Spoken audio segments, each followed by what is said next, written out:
宇宙初开，混沌未分，天地间孕育着无穷奥秘。花果山顶，一块仙石沐浴日月精华，默默吸纳天地灵气，等待着一个奇迹的降临。岁月流转，仙石饱吸天地造化，一日忽闻巨响，石身裂开，光芒万丈中，一只灵动的石猴从中跃然而出，好奇地张望这广阔的世界。石猴生而无父无母，却天地钟爱。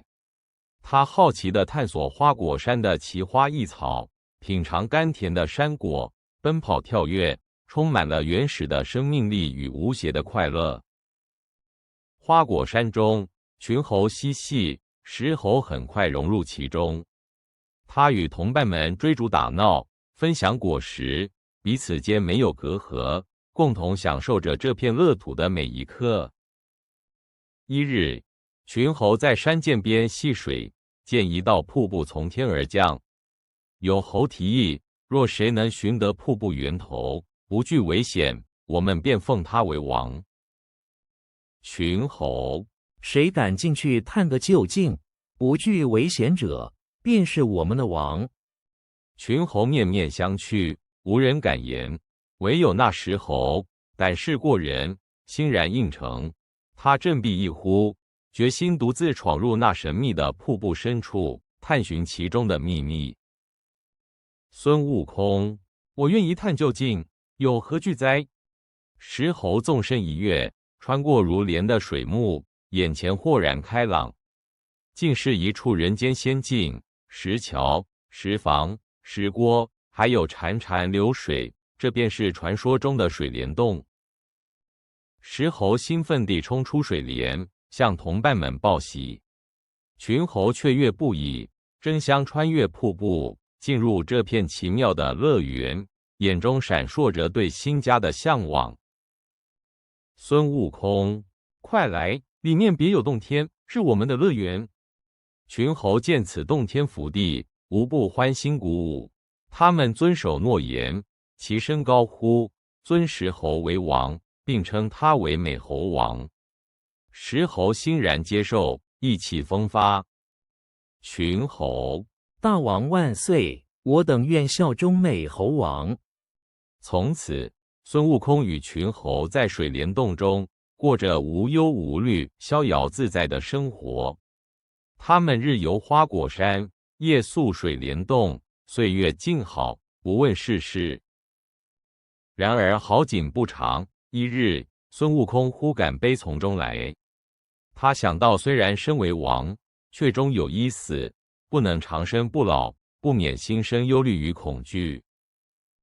孙悟空：我虽称王，却难逃生死轮回，这非长久之计啊！孙悟空决心不再虚度光阴，他向众猴宣告，要去寻访仙山古洞，拜师学艺，求取长生不老之道，打破生老病死的桎梏。孙悟空：我决意离山，寻访仙道，求取长生不老之术。告别了依依不舍的群猴，孙悟空独自伐木为伐。他怀揣着对大道的向往，毅然踏上波涛汹涌的大海，去追寻那遥不可及的仙缘。孤身一人，乘风破浪，孙悟空漂洋过海，历经数载风霜。他见识了人间百态，也坚定了求道之心，终于抵达一处陌生的陆地。踏上南瞻部洲，孙悟空混入人群，学穿衣吃饭，模仿人类言行。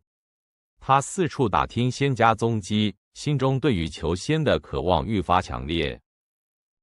孙悟空：世间凡人，谁能指引我寻的仙人踪迹？转眼又是8、9年光景，孙悟空不断寻访，终于在西方大海发现一座灵气缭绕的仙山。山峰巍峨，云雾缥缈，预示着仙缘将近。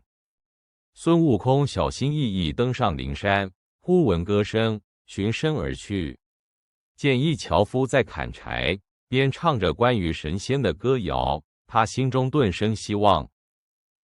孙悟空上前询问樵夫：才得知此山名为灵台方寸山，斜月三星洞就在其中。樵夫指引方向，为他点亮了求道之路。孙悟空：老丈，请问这灵台方寸山，仙人在何处？樵夫：此山中有个斜月三星洞，洞里住着一位菩提祖师。孙悟空告别樵夫，独自来到洞府前。洞门紧闭，却有仙气缭绕。不久，洞门打开，走出一位仙童，将他引入深处。仙童：我家祖师正在讲道，你是何人？孙悟空：我乃求道之人，特来拜见菩提祖师。仙童领孙悟空穿过重重殿宇，最终来到祖师面前。菩提祖师盘坐蒲团，仙风道骨，目光深邃，正等待着这位远道而来的求道者。菩提祖师：你从何处来？有何所求？孙悟空：弟子自东胜神州而来，一心求学长生之道。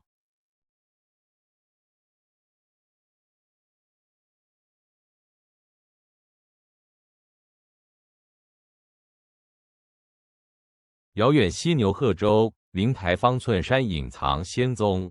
一只石猴历尽艰辛，只为寻访那超凡入圣的仙道。经过多年漂泊，石猴终于抵达山脚。他看见了那气派非凡的洞府，充满了仙家灵气。洞中童子引路，石猴步入仙境。他满怀敬意，准备拜见那传说中的仙师菩提祖师。石猴：小仙童，可是菩提祖师在此吗？仙童：正是，你随我来吧。石猴终于见到菩提祖师，这位仙人庄严慈祥，目光深邃。他跪下叩拜，渴望能得真传。石猴：弟子远道而来，只求祖师收为徒弟，传授长生之术。菩提祖师询问石猴来历，得知他无父无母，乃天地所生。祖师感叹缘分奇妙。菩提祖师：你无父无母，乃天地灵气所生，果然是个奇异的生灵。菩提祖师为石猴赐名孙悟空，从此他有了真正的身份，开启了修仙之路。菩提祖师：我看你就叫孙悟空吧，悟空便是要悟透真空之理。孙悟空：谢祖师赐名，弟子定当勤奋修习，不负祖师厚望。岁月流转，孙悟空在洞中洒扫应对，待人接物。7年光阴，他等待着祖师传授真功。一日，祖师开坛讲法，众弟子听得如痴如醉。他见孙悟空心诚，便唤他近前传授玄机。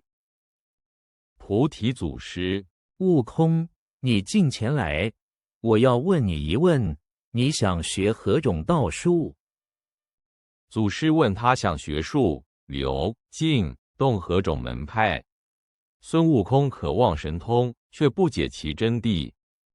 孙悟空：弟子愿随祖师指点，只要能得长生不老之法，便是大道。祖师耐心解释，每种道术虽有神通，却难免三灾之苦。孙悟空心中惊惧，求问躲避之法。菩提祖师：此三灾变化，你可愿学否？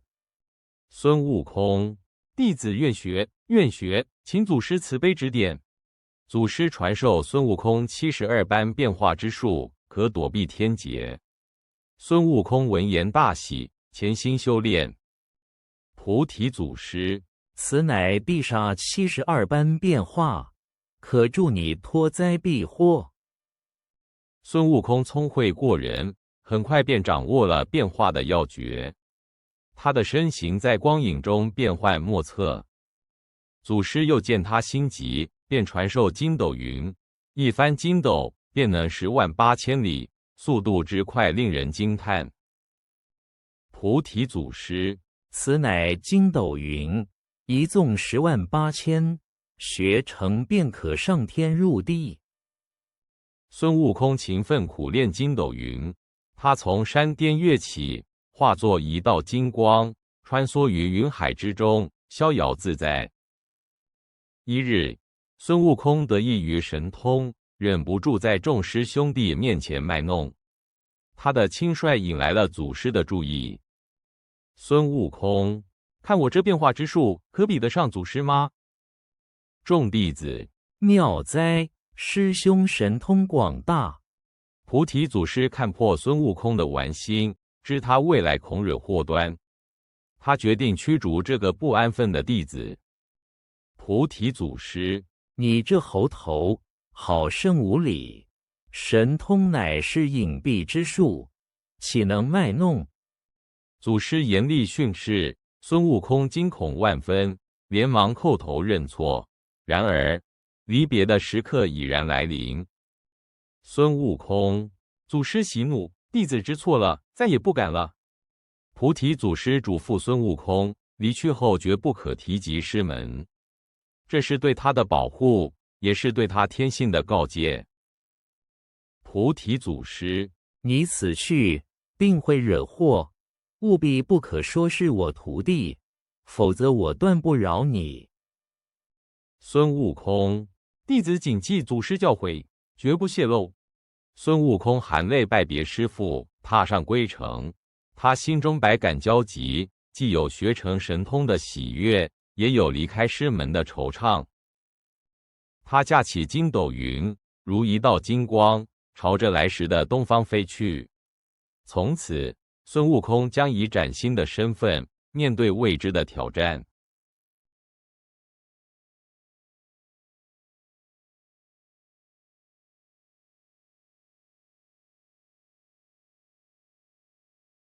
花果山水帘洞中，孙悟空虽已称王，却总觉心有不足。他看着猴儿们欢乐嬉戏，心中却隐隐期盼着更强大的力量来守护这一方乐土。于是，他向众猴们宣告，将去寻访一件趁手的兵器，唯有神兵利器，方能彰显齐天之威，安天下之乱。孙悟空，我须得寻一件称心如意的兵器，方不枉此番修炼。他听从老猴建议，知东海有位龙王，或能寻得宝贝。他驾起筋斗云，转瞬便至东海龙宫。穿过重重水幕，孙悟空来到晶莹剔透的东海龙宫，殿宇辉煌，鱼虾兵将来往穿梭，宛若人间仙境。见到龙王，孙悟空毫不客气地表明来意，欲向龙王借一件称心如意的兵器，语气中带着自信。孙悟空，老龙王，小弟此来特为求一件称手兵器。龙王 of the East Sea， 上仙驾临，不知欲求何等宝贝？龙王闻言，为孙悟空献上各式神兵，从九股插到方天戟，渐渐流光溢彩，却都入不了孙悟空的法眼。龙王 of the East Sea， 此乃我宫中至宝，上仙请看。孙悟空，太轻太轻，并非我所欲求。孙悟空嫌弃这些兵器过于轻巧，不符他心意。他真正渴求的是一件沉重无比、能降妖除魔的绝世神兵。龙婆与龙女在旁提起定海神针铁，那是一根镇压东海的铁柱，重达万斤，龙王不愿提及。孙悟空，老龙王，你宫中可还有更重的宝贝？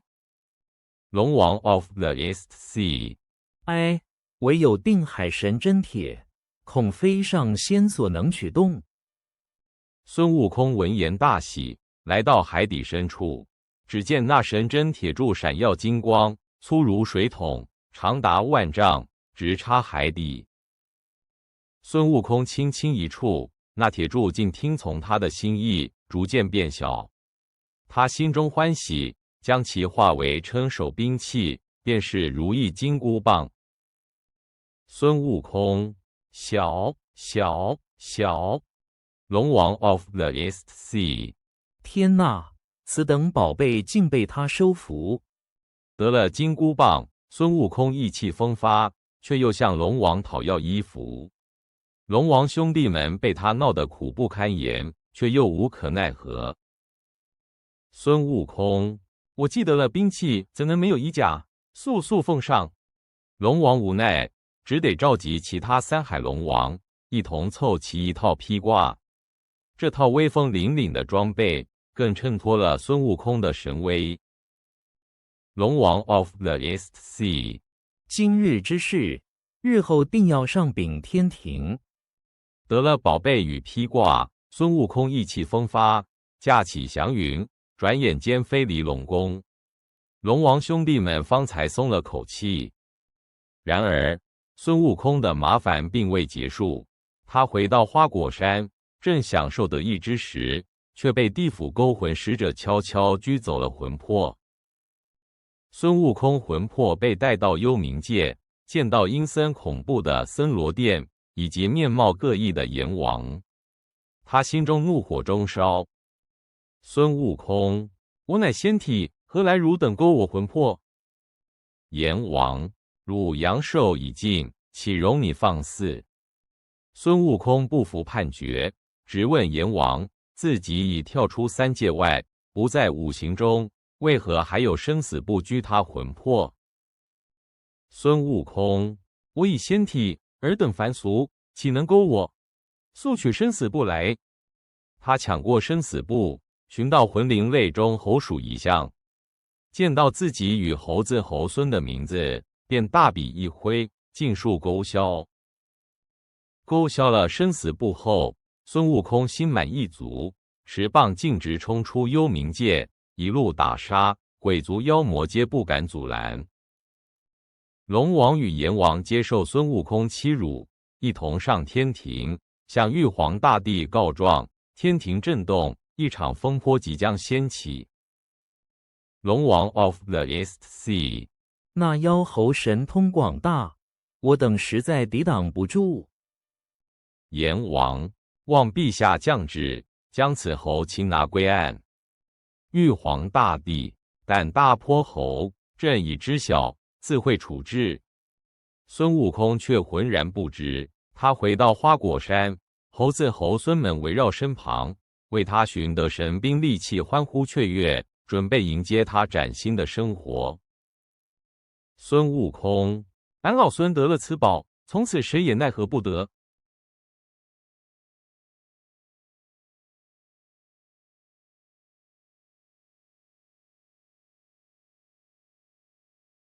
在遥远的东方，花果山的美猴王孙悟空因大闹龙宫与地府，惊动了天庭。玉皇大帝得知此事，便派遣太白金星下凡招安。太白金星，大圣莫慌，天庭有旨，特请你上天为官。孙悟空，哦，既是玉帝美意，俺老孙便随你去看看。孙悟空随太白金星来到九霄云外，见识到天庭的庄严与广阔。他充满好奇，渴望知道自己将被赐予何等尊荣的职位。在凌霄宝殿上，玉皇大帝端坐龙椅，威严无比。他听取了太白金星的禀报，决定给孙悟空一个管辖天马的职位。玉皇大帝，孙悟空招安有功，特封他为弼马温，掌管天马。孙悟空初闻此职，心头欢喜，认为是个了不起的官位。他兴冲冲地谢恩领旨，对未来充满了美好的想象。孙悟空，谢玉帝隆恩，俺老孙定当尽心竭力，不负圣恩。孙悟空走马上任，来到了天马间。他每日尽职尽责地照料着一匹匹神骏的天马，倒也乐在其中。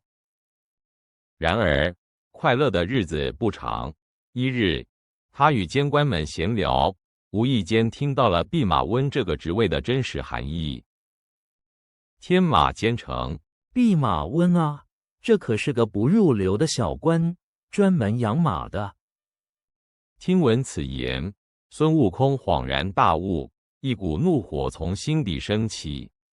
原来天庭只是给他一个看管马匹的小官，这与他预想的尊荣地位大相径庭。孙悟空，什么弼马温，这等小官，俺老孙不做了！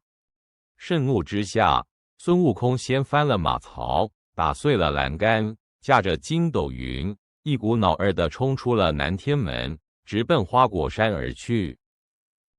回到花果山，猴子猴孙们见大王回来，热烈欢迎。孙悟空向他们讲述了天庭的欺骗，愤慨地说出自己的志向。孙悟空，弼马温是个小官，俺老孙要自封为齐天大圣。花果山群猴闻言，无不欢呼雀跃，纷纷称颂孙悟空为齐天大圣。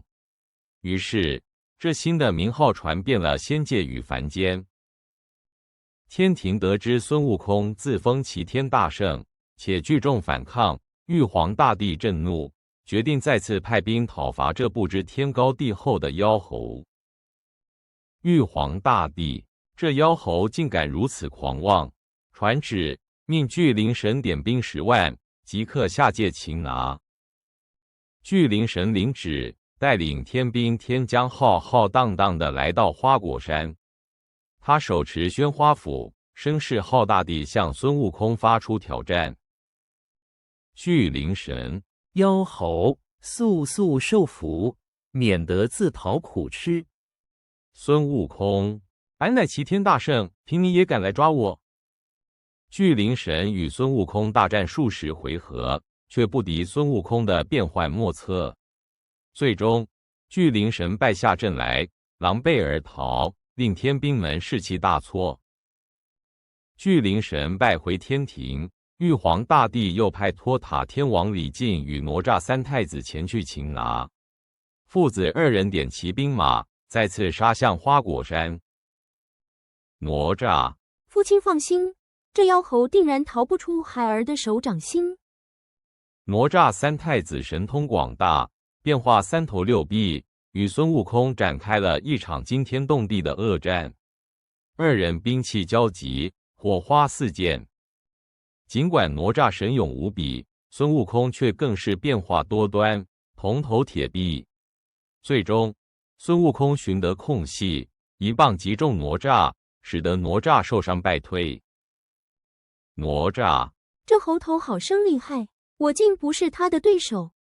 李天王见爱子受伤，天兵大败，知晓硬拼无益，只得收兵回天庭禀报。天庭上下对孙悟空的实力感到震惊。在凌霄宝殿上，众仙忧心忡忡。太白金星再次进言，认为应战不如怀柔，建议玉皇大帝顺应孙悟空，封他为齐天大圣。太白金星，陛下，不如顺其心意，封他个有名无实的齐天大圣，再派人监管。玉皇大帝采纳了太白金星的建议，颁下圣旨，正式敕封孙悟空为齐天大圣。天庭的使者带着金旨，再度前往花果山。孙悟空见天庭终于承认了他的称号，心满意足。他接过金旨，高高兴兴地接受了齐天大圣的封号。花果山再次恢复了平静。孙悟空，哈哈，算你们识相，俺老孙这下可是名副其实的齐天大圣了。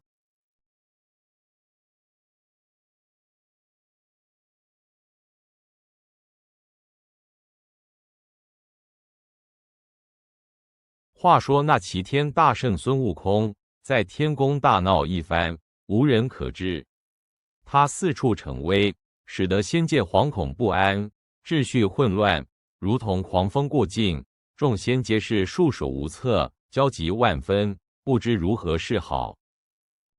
孙悟空，哈哈，这天宫也没什么稀奇，由俺老孙来做这玉皇大帝。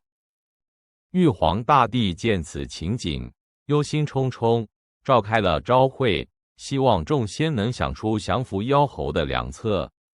那金碧辉煌的凌霄宝殿，此刻却笼罩着一股不安的气氛，愁云惨淡。玉皇大帝，这妖猴神通广大，诸位爱卿可有退敌之策？正当众仙愁眉不展之际，南海观音菩萨闻讯而来。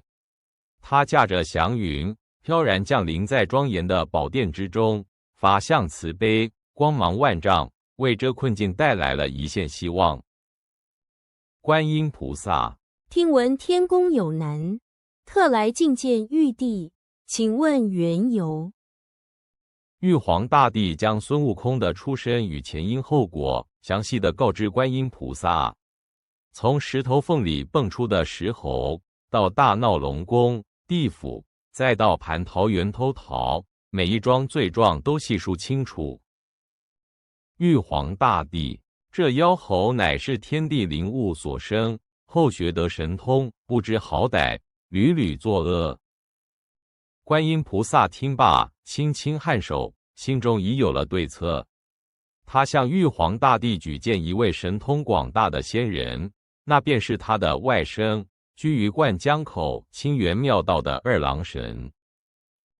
观音菩萨，吾有一外甥，名唤二郎神，神通广大，或可降服此猴。玉皇大帝闻言大喜，即刻传旨，宣灌江口的二郎神速速上天。不一会儿，英武非凡的二郎神便奉旨而来，他身披铠甲，气宇轩昂，神采奕奕。二郎神，小圣听旨，特来听候玉帝与菩萨的吩咐。玉皇大帝将降服妖猴的重任交予二郎神，并调遣天兵天将相助。二郎神欣然领命，随即召集自己的梅山兄弟与众神将，准备下凡擒拿孙悟空。玉皇大帝，降服此猴就靠爱卿了，正会调遣天兵天将助你。二郎神，臣领旨，定不负玉帝所托。二郎神率领神兵，浩浩荡荡地杀向花果山。他们穿过重重云海，直抵孙悟空的巢穴。天兵压境，整个花果山都笼罩在一片肃杀之气中。孙悟空正在洞中逍遥自在，忽闻报天兵压境，他丝毫不惧，披挂整齐，手持金箍棒，独自冲出水帘洞，迎战二郎神及其神兵。孙悟空，来的什么小将，敢来俺花果山撒野？二郎神，你这妖猴，胆敢大闹天宫，今日便是你的末日。两位英雄一言不合，便展开了惊天动地的恶战。金箍棒与三尖两刃刀不断碰撞，火星四溅，他们各自施展神通，变幻莫测，斗得天昏地暗。孙悟空神通广大，变化多端，他变成麻雀、鱼儿、水蛇，甚至土地庙。二郎神的三只眼却能看破一切伪装，紧追不舍，将其逼入绝境。孙悟空，这二郎神果然厉害，俺老孙得使出些真本事了。二郎神，妖猴休走，我看你还能变作何物？战况愈发激烈，孙悟空躲入灌江口二郎神的宅邸，变化作二郎神，假装自己。怎料二郎神也追到此处，真假二郎神相见，更是斗智斗勇。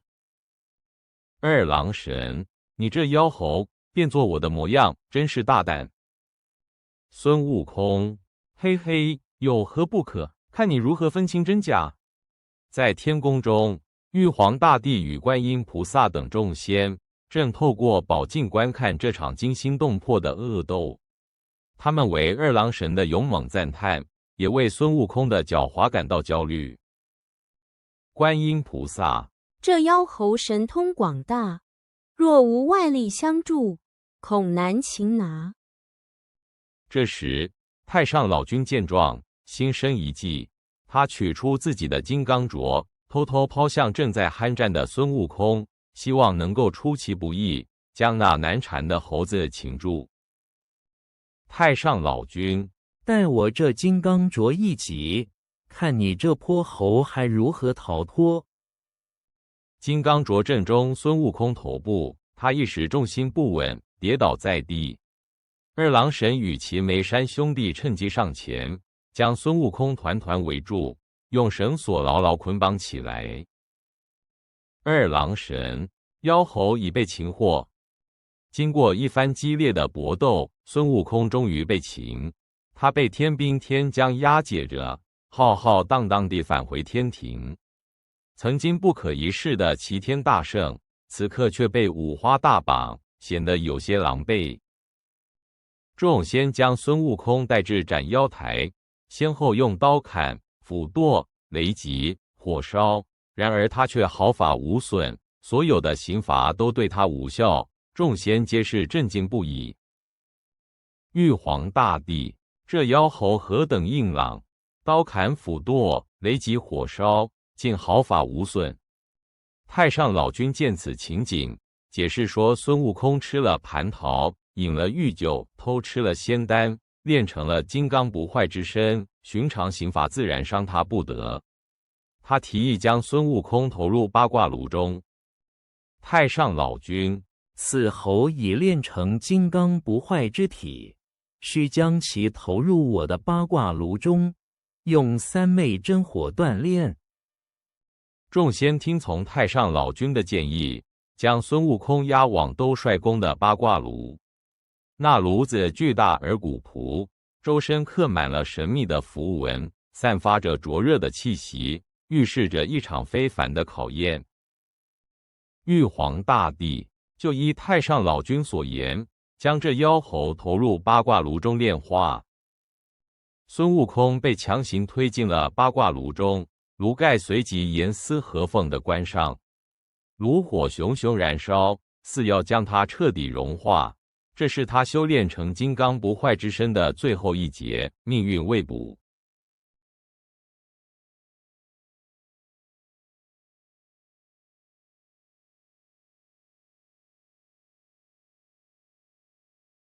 混沌初开天地分，顽石孕育灵猴身。他因扰乱天庭序，被投入太上老君的八卦炉中，接受烈火的考验。炉中烈焰翻腾，焚烧着仙体凡胎。孙悟空却机敏非凡，他在熊熊火光里找到了巽位，那里风口未开，火焰暂时无法触及。太上老君手持芭蕉扇，轻轻一扇，炉火便旺盛几分。他满以为此番定能炼去妖猴，还天地一片清明，却不知炉中异数已生。太上老君749日将至，这猴头也该化为灰烬了。光阴荏苒，转瞬49日已过。炉内烈火锻炼，非但没有将孙悟空化为灰烬，反而将他练就了一双火眼金睛，更显神威。当炼丹炉门缓缓开启之际，太上老君面带从容，准备收取炼好的金丹。他万万没想到，等待他的却是早已脱胎换骨的孙悟空。太上老君，开炉，且看这妖猴如今是何模样。金光一闪，炉门震开，孙悟空身披火焰，双眼金光炽盛，破炉而出。他不再是那个困于囚笼的猴子，而是带着无尽怒火的战神。孙悟空，好你个老君，竟敢将俺老孙投入火炉！孙悟空怒发冲冠，他用那金刚不坏之身将老君推翻在地，更踢翻了丹炉，无数金丹滚落，惹得天兵天将一片慌乱。孙悟空，俺老孙在此，谁敢阻拦？逃出炉火的孙悟空势不可挡，他舞动金箍棒，再次大闹天宫。仙宫琼宇在金箍棒下摇摇欲坠，众仙神亦难以抵挡。玉皇大帝见天宫混乱至极，众仙神皆不能降服妖猴，只好派遣使者向西天灵山求助，恳请如来佛祖前来解围。玉皇大帝，这猴头实在猖獗，速去西天，请如来佛祖降服。应玉帝之请，如来佛祖从西方世界降临。